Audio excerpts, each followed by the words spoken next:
Pepsi team, raise your hand. Girls and guys, Pepsi team.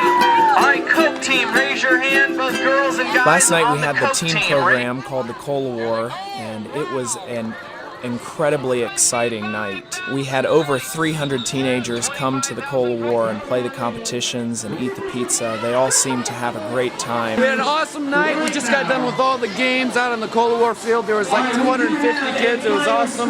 We just finished playing games outside. This Cola War, it's been a great time. Pepsi versus Coke. We just came in. As you can see, there's tons of kids in here.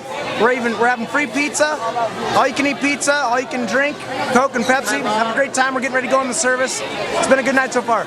Over half of those 300 teenagers were visitors. It was really an exciting night. It was great to see all of the island teenagers come out from just all kinds of different walks of life. We had kids there from poor villages, kids from rich homes, and it was exciting to see the different mix of teenagers that we had come out. And in the service, while Brother Steve was preaching, there were just so few distractions, and I was sitting in the back watching the teenagers, and it just seemed like each teenager was glued to what Brother Steve was saying. They were paying such close attention to the words that Brother Steve was speaking to them. And as I was watching, I saw many teenagers respond to the gospel and the invitation and just kept coming out. And when it was all said and done, we noticed that there were 45 that had responded to the invitation. 43 of those were for salvation decisions. And afterwards, I was talking to some of the counselors, and I spoke to one woman who had counseled a high school girl, and she said, when that man was preaching, I realized for the first time that is the thing that I was missing. It was Jesus and his sacrifice. And she got saved that night, and she told this counselor that she was going to go home and immediately tell her mom and her dad and her grandparents that she had found Jesus Christ, the answer to her questions. So we just want to praise the Lord for the great night that we had last night and the great week that we've been having this week with the teenagers here at Harvest.